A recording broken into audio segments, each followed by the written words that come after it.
Kita opening dulu ya. Oke. Eh, Perkenalkan, saya Mikael Tigor dari UT dengan NIM 0520215536. Hari ini saya akan melakukan wawancara dengan Ibu Istiqomah. Ibu sendiri, Ibu Istiqomah di Balai Besar Perikanan Budidaya Lampung ini sebagai apa? eh saya kalau di Balai BBBL Lampung ini kan ada, jadi dia ada kepala balai, kemudian yang jabatan struktural ya Mas. Ya. Jabatan struktural itu kepala balai dengan di bawah kepala balai itu eselon 4A ya. Kalau kepala balai kan eselon 2B ya. Di bawah kepala balai itu ada Kasubag Umum, itu eselon 4A. Nah, kalau kami ini pejabat fungsional Mas. Oh iya. Pejabat fungsional.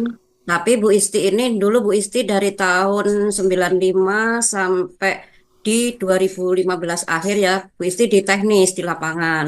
Nah, kemudian diminta untuk di laboratorium itu 6 bulan ya, 1 semester di laboratorium kualitas air. Kebetulan Bu Isti pegang di analisa logam berat dan analisa proksimat pakan. Kemudian ditawari ada jabatan struktural yang kosong. Bu Isti dari teknisi Hmm. dulu.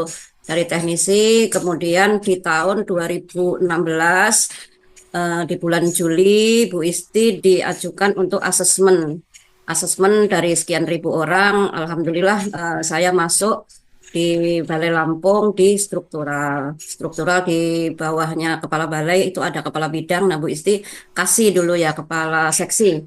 Nah, kemudian karena ada kebijakan dari pemerintah itu untuk jabatan struktural di eselon 3 dan 4 itu dipangkas, nggak ada ya. Nah, Bu Isti di transformasi atau dialih jabatan. Nah, sekarang jabatan sekarang itu namanya analis akuakultur untuk ininya jabatannya di ahli muda. Ini Insya Allah ini mau uji kompetensi untuk ke ahli media.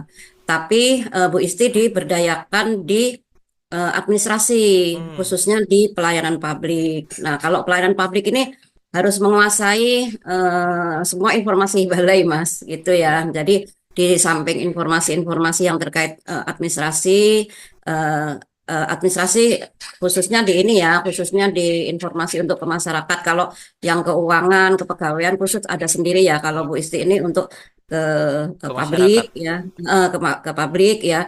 Tetapi juga harus menguasai teknis. Jadi Bu Isti selain di ini juga masih ke lapangan gitu ya untuk eh, tahun ini di apa namanya diberi tugas untuk di kuda laut untuk teknisnya. Seperti itu Mas Michael Oke. untuk Bu Isti. Hmm.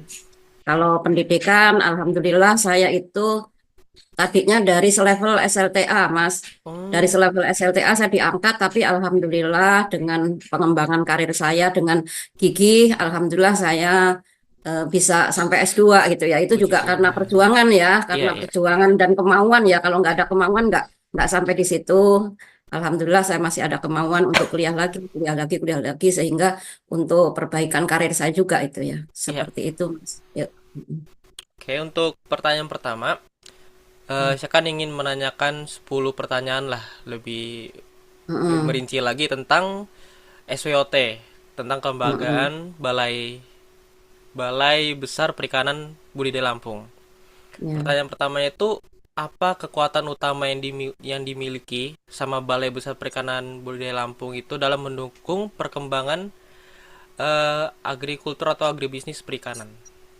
Baik, eh, kekuatan utama balai itu ada beberapa kekuatan ya Mas, Ya. ada beberapa kekuatan yang pastinya untuk mendukung kegiatan balai.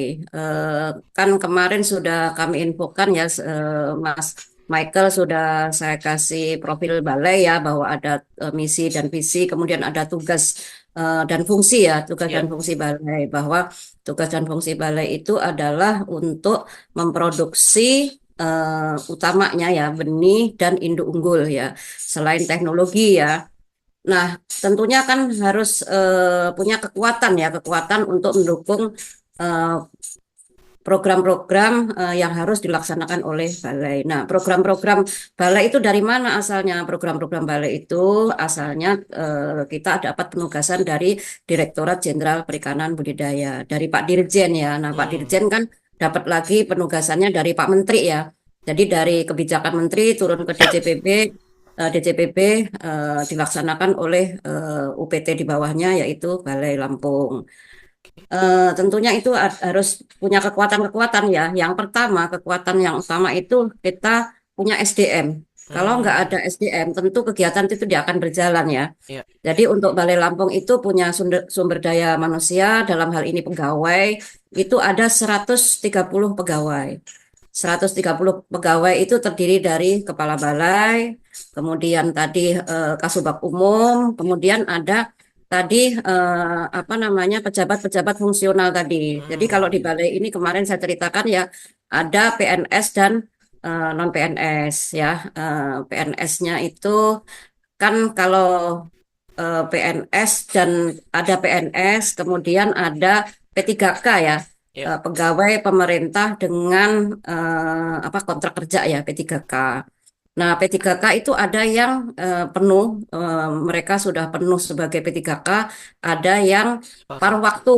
Kalau paruh waktu itu dia nggak dapat apa namanya tunjangan ya, nggak dapat tunjangan. Jadi ada PNS-nya, kemudian ada P3K, P3K itu P3K penuh, kemudian ada P3K paruh waktu. Kalau P3K penuh kan dia dapat gaji dan tunjangan ya, tapi Hmm. kalau yang paruh waktu itu ini baru nih paruh waktu ini yang 2025 ini ada sekitar 14 orang ya. Oh. Itu dia dapat gajinya sesuai dengan UMR. Jadi dia nggak ada Nggak dapat. tunjangan. Oke. Nggak dapat tunjangan, cuma dia punya NIP Mas, punya NIP kayak PNS. Terus juga Hmm. Dapat nih. dia punya baju yang seperti PNS, jadi korpri. Itu kalau dia belum jadi ASN kan belum berhak pakai baju korpri ya. Nah itu, tapi apa namanya gajinya dia masih PMR, cuma dia berbaju Hmm. ASN ya, ada termasuk ASN. Kemudian ada yang mereka belum apa namanya ter apa namanya statusnya belum ini belum PNS. Kemarin udah saya kasih ya Ya. yang di bagannya itu ya. Nah, itu sejumlah 100 sampai saat ini 130 Mas semua itu. Dari mulai kepala balai, kemudian Kasubag Umum, kemudian pejabat fungsional. Tadi pejabat fungsional terdiri dari yang tadi ada PNS-nya, ada P3K, P3K full, paruh waktu sama ada dia namanya PJLP ya. PJLP itu penyedia jasa perorangan ya, Iya. seperti itu. Oke, itu yang kekuatan yang pertama ya, Mas. Ya. Kemudian kekuatan yang kedua, tentunya sumber daya alam ya. Karena balai ini kan melakukan kegiatan produksi ya, mulai produksi telur ikan sampai ke induk ikan. Itu tidak akan berjalan ketika alam tidak mendukung, Oh iya. ya Benar. kan? Hmm. Balai Lampung ini dia terletak di Teluk Gurun, namanya Teluk Gurun ya, yang itu termasuk ke wilayah Teluk Lampung, yang lokasinya masih mendukung untuk kegiatan budidaya. Ya sebenarnya sih Mas, kalau untuk saat ini kita itu kenapa kegiatan masih bisa berjalan lancar, baik karena pengelolaannya. Kalau pengelolaan kualitasnya nggak bagus, pengelolaan pakan, semua pengelolaan nggak bagus, pasti udah nggak mendukung ya. Iya. Jadi itu eh, sumber daya alam yang mendukung beserta pengelolaannya seperti itu berada di wilayah Teluk Lampung. Jadi ya dari sisi kualitas air masih mendukung ya. Intinya sumber daya alamnya masih mendukung lah ya. Iya. Dan juga Kemudian di. yang Oh. ketiga, iya, ya. Kemudian yang ketiga Mas, sarana dan prasarana. Nah, kalau kita nggak punya sarana dan prasarana, otomatis nggak bisa kan kegiatan ini berjalan ya. Nah, Balai Lampung ini punya luas 5,9 hektar ya. 5,9 hektar itu terdiri dari perkantoran, kemudian kita punya perpustakaan, kemudian punya modul hatchery untuk produksi benih, ada laboratorium. Laboratorium itu ada laboratorium pakan alami yang untuk mendukung kegiatan pembenihan, kemudian laboratorium kualitas air dan penyakit. Kita juga punya keramba jaring apung di laut dan punya asrama apa namanya sarana lain yang mendukung. Ada asrama, kemudian ada kita punya masjid juga yang itu yang juga digunakan untuk mendukung kegiatan di balai. Itu yang tadi sudah tiga ya Mas. Ya, Yang pertama SDM, SDA, kemudian sarana dan prasarana. Prasarana. Nah, yang keempat adalah komoditas. Komoditas itu apa? Komoditas itu ikan-ikan yang ada di balai. Kalau tadi misalnya ada SDM, kita punya SDA, ya SDA-nya mendukung sumber daya alam. Kemudian ada fasilitas. Tapi kalau tidak ada ikannya, kan nggak berjalan iya. juga ya Mas. Nah, jadi komoditas yang mendukung itu kita punya beberapa ikan-ikan ya, yang itu untuk bahan produksi, istilahnya ya, untuk induk ya, induk-induk yang nanti bisa induk itu dikawinkan, kemudian menghasilkan benih itu ya. Jadi komoditas itu komoditasnya apa saja? Kami punya ikan kerapu, kami punya ikan bawal bintang, punya kakap, punya ikan kobia, punya rumput laut dan lain sebagainya. Intinya yang keempat kekuatan kami itu adalah komoditas atau jenis ikan-ikan yang kami miliki, ya Mas. Kemudian yang tidak kalah pentingnya, kalau empat hal tadi, empat faktor tadi ada, kalau tidak didukung dengan anggaran tidak akan berjalan. Ya enggak Mas? Iya, Ya, jadi kami setiap tahun tuh dapat dapat dari anggaran, dapat anggaran Mas. Nah, anggarannya dari mana? Dari pemerintah. dari pemerintah. Dari pemerintah dari mana? Dari KKP. Nah, itu anggaran. Oke, mungkin lima itu ya Mas. Ya, Mungkin dari kekuatan itu bisa eh, gimana bisa ditangkap sama ada bisa. atau ada yang masih ditanyakan bisa ya Ya, tapi istilahnya saya ada. ada pertanyaan tambahan. Untuk SDM sendiri kan itu berarti kita harus ada kontrol kualitas dari orang-orang pekerja ya kan. Itu kalau Oh boleh iya tahu, pasti ya, pasti Mas pasti. Mm-mm. itu minimal tuh harus pendidikannya S1 kah atau gimana atau ada tesnya kah untuk masuk? Oh ada Mas. Kalau untuk saat ini itu kita hanya pokoknya yang sudah diterima itu minimal SLTA ya. SLTA ada D3, ada juga yang startnya S1, ada yang S2. Kalau zaman dulu sebenarnya sih kalau kita melihat di apa namanya data kepegawaian itu ada yang SD ya, ada yang SD. Tapi Oh itu kan iya. dulu ya. Itu perekrutan zaman dulu pada waktu baru Dibuat. balai baru-baru berdiri ya. Kalau dulu kan mungkin SDM belum ada ya Mas. Jadi diterima SD pendidikan SD. Tapi kan dia juga levelnya istilahnya level di bawah ya. Juga nanti kalau misalnya mau untuk ke atas, kecuali kalau mereka ada juga yang ikut. Ada sih yang mereka pendidikan SD, kemudian mereka ambil paket B, ambil paket C, seperti itu. Terus ada juga yang SLTA mereka kuliah lagi, Iya. kuliah lagi D3 ke D4. Termasuk saya, Mas, termasuk saya itu start di Balai, itu saya golongan 2A. Karena kenapa? Saya lulusan sekolah kejuruan perikanan dari Bogor. Nah, kemudian saya kesempatan saya bisa tugas belajar. Saya melanjutkan ke D3. 3 tahun ya. Kemudian saya kerja lagi, saya melanjutkan lagi ngambil D4 secara S1 ya. Iya. Kemudian saya dengan biaya sendiri saya melanjutkan kuliah S2. Nah, itu rata-rata seperti itu, Mas. Kalau Hmm, mereka masih ada kemauan, mereka ada yang peningkatan itu ya dari diri sendiri ya. iya. Kalau nggak ada motivasi dari diri sendiri ya seperti itu Oke. untuk SDM, Mas. Mm-mm. Oke. Kita lanjut ke pertanyaan kedua kalau gitu. eh Kalau saya boleh tahu ada apa aja kelemahan internal yang saat ini tuh jadi tantangan dalam pengelolaan kelembagaan agribisnis di Balai?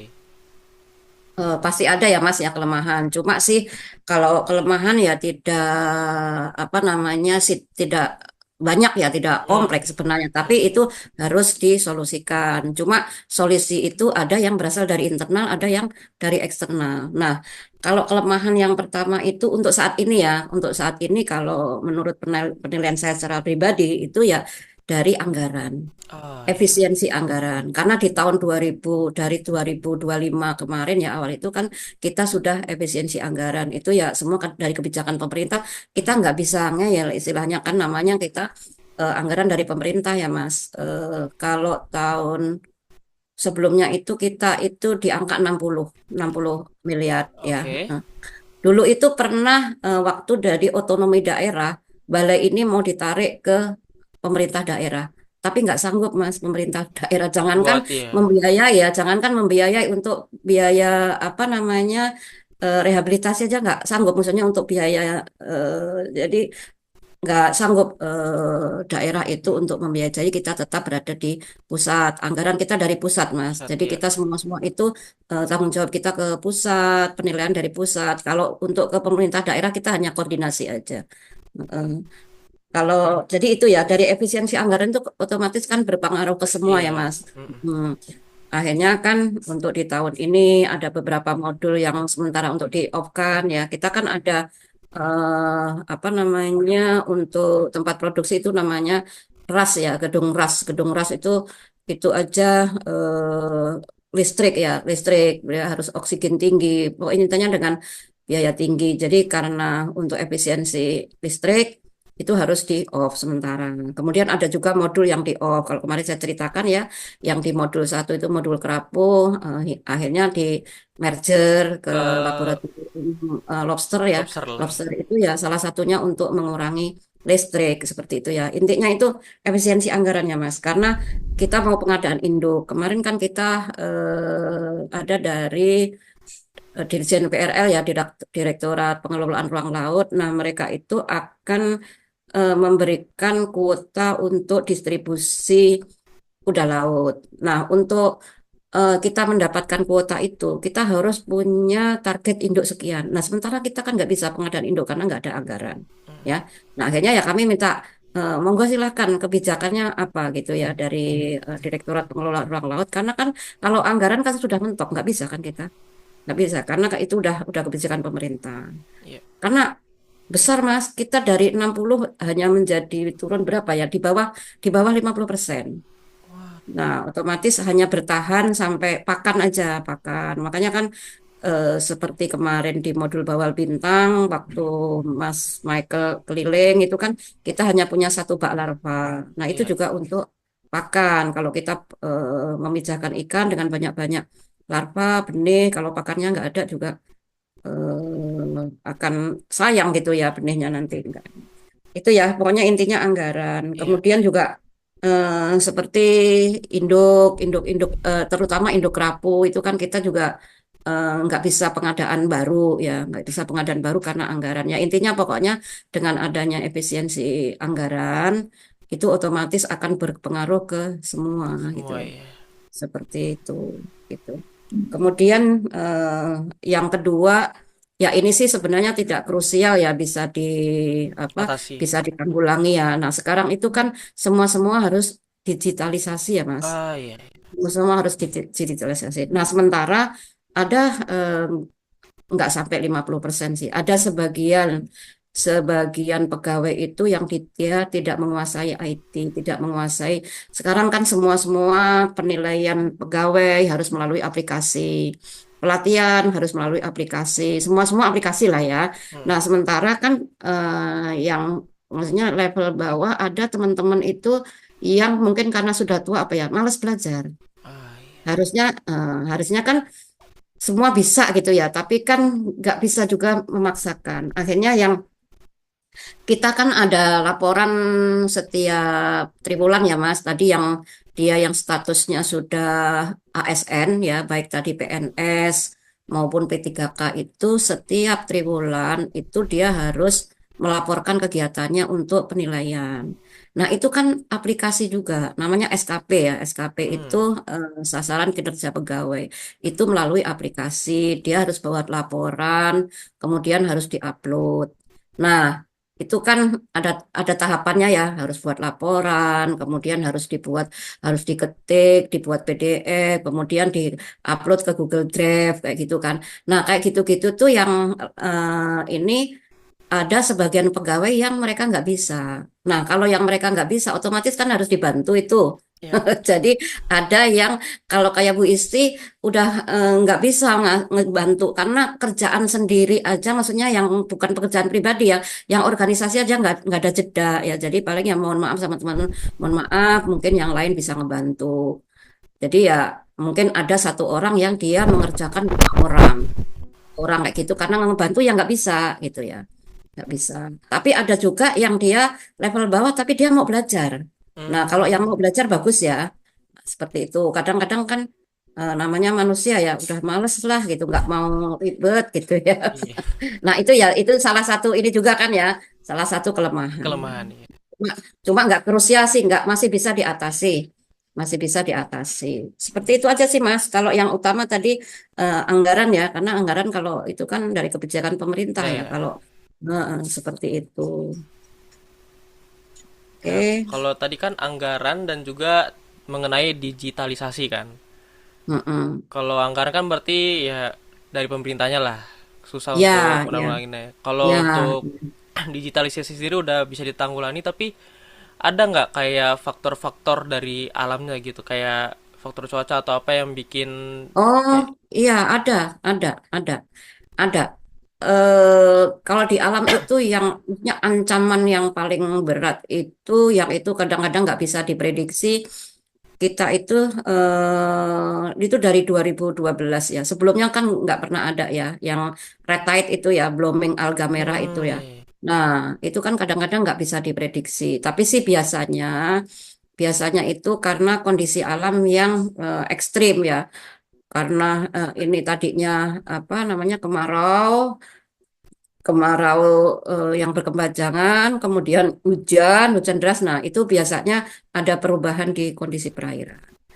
Nah, kalau itu ya paling preventif aja. Preventifnya apa ya? Ikan itu biasanya diberhentikan kalau pas ada serangan alga merah itu ikan diberhentikan makan. Kemudian kalau makan ya porsinya dikurangin lah gitu Kurangin. ya. Kemudian di vitamin ya di apa doping vitamin lah sama kayak orang kayak kalau lagi sakit kan biasa makan sedikit tapi lebih di vitamin ya. Iya, vitamin ya. Lebih di, seperti itu aja sih Mas ancamannya alam ya. Alam Iya. karena nggak bisa diprediksi. Tapi dulu waktu ada tsunami yang tahun berapa ya, tsunami yang di Lampung ini, ya alhamdulillah kita kena sih dampaknya, tapi nggak sebesar seperti yang di itu ya, yang di Kunjir.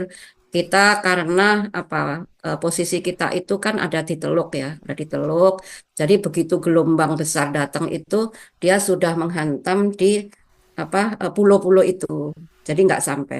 Paling ada sih kerusakan sedikit di Kerambat Jaring Apung kami, tapi masih masih bisa kita melanjutkan untuk ini apa namanya kegiatan. Kalau yang besar-besaran dulu ya itu ya tahun 2012 itu sampai ikan-ikan kita induk itu mati secara Waduh. besar-besaran ya itu karena ancaman itu ya ancaman blooming alga merah itu Mas. Tuh. Kalau sekarang ya insidentil ada terus.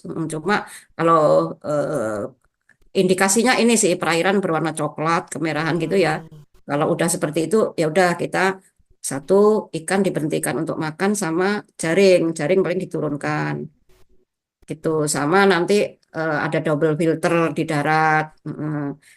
Kita kan kalau air dari laut itu nggak bisa langsung dipakai karena ada filter ya, iya, iya, sand iya. filter disaring dulu. Nah ada yang langsung bisa dipakai, terus ada juga yang modul-modul dia yang pakai filter lagi, double filter. Jadi seperti itu untuk mengatasi kelemahan itu. Ya, kasih. Itu Mas, ya. Oke. Kita lanjut pertanyaan selanjutnya itu, kalau saya boleh tahu ada nggak peluang yang saat itu bisa dimanfaatin oleh Balai untuk mengembangkan sektor agribisnis perikanannya? Ada Mas, pasti ada. Nah, kita itu kan ya kita kan instansi pemerintah ya, instansi pemerintah yang punya tugas dan fungsi itu ya memproduksi benih, induk unggul, kemudian layanan produk itu sendiri, kemudian layanan ke masyarakat. Ya peluangnya itu pelanggan ya, pelanggan atau masyarakat yang mereka itu sangat membutuhkan layanan dari balai.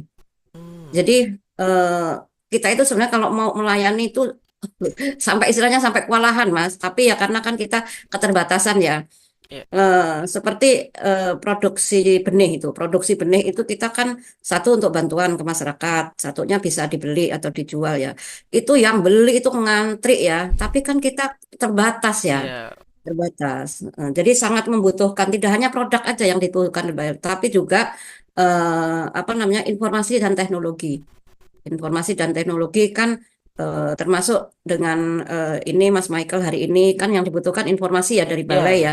informasi dan masyarakat juga perlu teknologi. Nah, teknologi itu melalui apa? Melalui pelatihan, melalui bimbingan teknis, sosialisasi seperti itu. Kita itu dari bulan November kemarin kebanjiran masyarakat minta pelatihan, Mas. Itu pelatihannya Hmm. bukan hanya dari mahasiswa dan masyarakat pembudidaya, sampai tentara. Oh, tentara pun. Oh iya. Tentara. Jadi Polairut kemarin di bulan Oktober Polairut. Kemudian ini tentara yang baru ini yang Kodam 21 Raden Intan yang kantornya di Gatam itu. Kemudian pelatihan-pelatihan dari dinas, dinas itu membawa pembudidaya kemarin dari Tangerang, kemudian Waikanan. Nah, ini masih ada ini Hmm. lagi yang mau minta pelatihan. Nah, itu otomatis kan itu ini ya peluang ya, Peluang ya. peluang. Jadi peluangnya ya ini pelanggan atau masyarakat yang membutuhkan layanan balai. Kemudian kami kan menghasilkan ikan yang untuk tidak calon induk kan di cut off untuk ikan konsumsi ya. Nah, itu kan ada pengepul ya, pengepul yang ada intinya ada pasar lah ya, ada pasar Hmm. yang Hmm. membeli. Kalau misalnya tidak ada pasarnya untuk membeli, mau dijual kemana kita kan ya, seperti itu. Seperti itu sih Mas peluangnya. Mm-mm. Oke.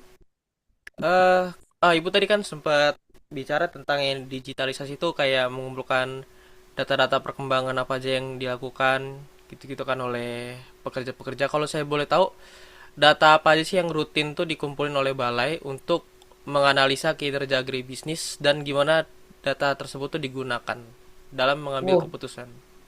banyak banyak Mas data. Kalau dulu kita ada namanya Monep tiap bulan ya, monitoring dan evaluasi itu tiap bulan. Kalau sekarang sih tidak ada pertemuan secara rutin tiap bulan, tapi ketika diperlukan oleh kepala balai terkait dengan evaluasi dan monitoring, kita insidentil Hmm. eh, rapat ya, itu yang pertama. Nah, yang kedua, tadi kan saya bilang bahwa kita itu ada eh, laporan sasaran kinerja pegawai. Eh, sa- Sasaran kinerja pegawai dan kinerja balai. Kinerja balai. Balai ini kan punya target dan realisasi. Jadi setiap tahun balai ini punya target dan realisasi kegiatan ya. Itu dari mana dapatnya target? Dapat targetnya dari eh, DCPB, dari instansi di atas kita, dari eselon 1 ya, dari Pak Dirjen. DCPB itu yang dipimpin oleh Pak Dirjen ya, Dirjen Perikanan Budidaya. Nah, kita punya berapa ya? Sekitar 20-an IKU gitulah, indikator kinerja Hmm. utama ya, indikator kinerja utama balai. Nah, indikator kinerja balai itu kan harus didukung juga oleh indikator kinerja pegawai. Jadi, masing-masing pegawai dia punya indikator kinerja, kemudian balainya juga secara organisasi kita punya, Mas. Nah, monitoringnya setiap apa? Setiap 3 bulan sekali. Sehingga kan kita perlu data-data ya, data apa saja. Karena kita itu kan target target Iku Balai ya, targetnya itu kan ada target bantuan benih, Hmm. ada target bantuan calon induk, ada target produksi pakan, ada target sampel laboratorium. Kemudian produksi benih, calin, dan target-target yang lain ya Mas, termasuk bantuan dan lain sebagainya itu kan ada targetnya ya dan realisasi. Nah itu setiap 3 bulan sekali itu kan dievaluasi ya. Nah sehingga apa data-data yang diperlukan? Satu, data produksi benih, data produksi calon induk, data produksi induk, dan sudah kemana realisasinya? Kan misalnya kita ini punya target benihnya misalnya dalam 1 tahun misalnya ini biasanya sih waktu itu kita ditarget 1 juta ekor, 1 juta ekor benih. Oke. Nah, di triwulan 1 ini sudah berapa nih realisasinya? Nah, kita kan rapat tuh Mas, Hmm. rapat. Nah, kemudian, nah sisa yang belum terrealisasi berapa nih? Misalnya sudah terrealisasi 30% misalnya. Kan berarti yang harus dikejar lagi 70% ya. Nah, 70% ini harus tercapai nih di, di triwulan 2 kita harus berapa, triwulan 3 berapa, sampai nanti terakhir karena kita udah nggak ngitung ini Mas, Desember, November tuh harus sudah Hmm. selesai, bahkan Oktober harus sudah selesai. Itu ya produksi. Nah, produksi untuk kemana? untuk bantuan ke masyarakat dan untuk setoran ke negara. Tapi kita untuk tahun ini karena efisiensi anggaran, Mas, enggak ditarget untuk setoran ke negara ya, yang untuk dijual. Tapi kita tetap bisa setor itu, Mas. Hmm, Tetap bisa setor. Dari mana? Ya benih yang dijual, dari sewa asrama, dari uji laboratorium, itu kan yang disetor negara itu ya. ya. Itu data-data itu ya, dari data benih, kemudian data tadi di lab itu udah berapa, kemudian kalau kami yang di pelayanan publik itu datanya apa? Data kunjungan udah Oh berapa? iya. Data peserta PKL sudah berapa yang ya dari pertama lah dari produk ya, produk layanan produk sudah berapa, kemudian layanan jasa pengujian laboratorium sudah berapa, kemudian jasa yang praktek, PKL, magang, kunjungan berapa, itu ada datanya semua itu Mas. Oke. Ada datanya semua. Nah, yang akhirnya nanti kita itu di awal 2026 itu namanya ada general meeting. Nah, general meeting itu apa? General meeting itu menyampaikan hasil kinerja di 2025 sama Hmm, menyampaikan rencana di 2026. oke. Kalau general meeting itu semua dikumpulkan. Semua dikumpulkan, semua pegawai dikumpulkan. Jadi semua pegawai harus tahu nih ini. Tapi alhamdulillah selama ini kita targetnya itu tercapai semua, Mas. Jadi di atas 100% semua sehingga nilai balai ini sangat istimewa. Itu. Seperti itu, Mas, Oke. data-datanya. Oke, Ya. baik Bu. Kayak cukup karena sebenarnya masih ada pertanyaan tapi udah kejawab kayak misal apakah Balai memiliki sistem monitoring dan evaluasi tadi sudah Oh, udah dijelaskan. ya. Ya. Terus ancaman juga sudah ya. Iya, ancaman sudah. Monitoring sudah. Itu Iya. aja ya. Tadi Ya. oh yang kelembagaan kayaknya yang belum ya. Yang Oh Yang iya, bagaimana hubungan ya? ya hubungan. Oke. Oke. Kalau hubungan itu kita dibilang hubungannya sangat sangat sangat bukan sangat lagi sangat sangat sangat baik ke masyarakat. Kita itu apa Mas yang nggak diberikan ke masyarakat? Insya Allah semua kita berikan kepada masyarakat. Kita belum pernah mengajukan kerjasama ke instansi lain. Justru yang instansi lain itu yang mengajukan kerjasama dengan Hmm, kami. Nah kalau yang biasanya mengajukan kerjasama itu sekolah-sekolah ya Mas, sekolah-sekolah untuk kerjasama layanan jasa tadi PKL, magang, kemudian dari kampus-kampus itu mengajukan apa namanya kerjasama untuk mahasiswanya, untuk praktek, magang, penelitian dan lain sebagainya. Kemudian ya kita menyetujui kerjasama itu apabila yang diajukan itu bisa kita fasilitasi ya Mas ya. Kalau nggak bisa ya. kita fasilitasi ya nggak ini. Biasanya mereka kan mengajukan kerjasama itu 3 tahun, rata-rata 3 tahun. Itu kemudian kita kan apa namanya juga harus memenuhi target bantuan ya. Nah, kalau nggak ada penerimanya, kita kan ada target bantuan ke masyarakat, penyaluran bantuan ke masyarakat, misalnya 1 juta benih misalnya. Tapi kalau nggak ada yang menerima kan nggak bisa Iya. berjalan kan. Nah itu ya. Jadi apa namanya untuk memperluas kelembagaan itu ya kita menjalin kerjasama yang baik dengan mitra kami, baik dari akademisi, kemudian ke pembudidaya, ke pelaku usaha. Seperti itu sih Mas. Ya. Kayaknya udah semua sih Ada Bu. lagi? Kayak Oke udah. deh, udah Iya. terjawab semua ya Mas. Ya. Oke, terima kasih Mas Michael. Mudah-mudahan informasi yang saya sampaikan bermanfaat ya. Mudah apa sih Insya Allah yang saya sampaikan sih benar ya. Tapi kalau mungkin kira-kira ada yang kurang tepat atau bahkan salah ya nanti saya apa namanya saya Cross check. revisi lagi Ya. ya. Tapi Insya Allah sih apa yang saya sampaikan ini sesuai dengan apa yang ada di balai ya. Terima kasih. Mohon maaf apabila ada kekurangan dan kekhilafan. Selamat siang. Ya, nanti kalau misalnya belum ada yang terjawab, chat aja nggak apa-apa. Ya. Oke Bu, makasih buat waktunya. Makasih juga untuk Hmm. jawaban-jawabannya. Sekian, terima kasih.